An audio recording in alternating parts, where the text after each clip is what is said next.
به آسایش مکن، زلف خود از روسری بیرون مریز، در مسیر چشمها افسون مریز. یاد کن از آتش روز معاد، جلوه گیسو مده در دست باد. خواهرم دیگر تو کودک نیستی، کودک نیستی بزرگ شدی. خواهرم دیگر تو کودک نیستی، فاشتر گویم عروسک نیستی. خواهر من این لباس تنگ چیست؟ پوشش چسبان و رنگارنگ چیست؟ خواهرم این قدر تنازی مکن، با اصول شرع لجبازی مکن. خواهرم ای عاشق دین مبین، یک نظر ازواج پیغمبر ببین، یک لحظه به ازواج پیغمبر نگاه بکن. متاسفانه امروز این مسائل نیست سروران عزیز. جوانان را بگذار به جای خودش که امروز پیرزنها برداشتن. آی مردم این بدبختی را به کجا ببریم؟ ببر.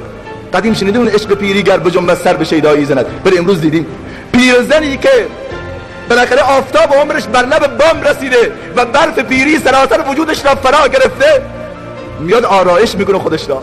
لب و دهانی که امتدادش از مشرق تا مغرب صورتش رو گرفته، میاد اونها رو ماتیک میزنه.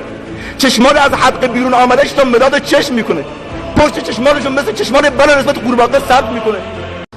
به آسایش مکن، زلف خود از روسری بیرون مریز، در مسیر جنگ چیست؟ خواهرم این قدر تنازی مکن، با اصول شرع لجبازی مکن. خواهرم ای عاشق دین مبین، یک نظر ازواج پیغمبر ببین، یک لحظه به ازواج پیغمبر نگاه بکن. متاسفانه امروز این مسائل نیست سروران عزیز. جوانان را بگذار به جای خودش که امروز پیرزنها برداشتن. آی مردم این بدبختی را به کجا ببریم؟ ببر. قدیم شنیدیم اون عشق پیری گر بجنبد سر به شیدایی زند، ولی امروز دیدیم پیرزنی که بالاخره آفتاب. به آسایش مکن، زلف خود از روسری بیرون مریز، در مسیر چشمها افسون مریز. یاد کن از آتش روز معاد، جلوه گیسو مده در دست باد. خواهرم دیگر تو کودک نیستی، کودک نیستی بزرگ شدی. خواهرم دیگر تو کودک نیستی، فاشتر گویم عروسک نیستی. خواهر من این لباس تنگ چیست؟ پوشش چسبان و رنگارنگ و عمرش بر لب بام رسیده و برف پیری سراسر وجودش را فرا گرفته، میاد آرایش میکنه خودش را. لب و دهانی که امتدادش از مشرق تا مغرب صورتش رو گرفته، میاد اونها رو ماتیک میزنه.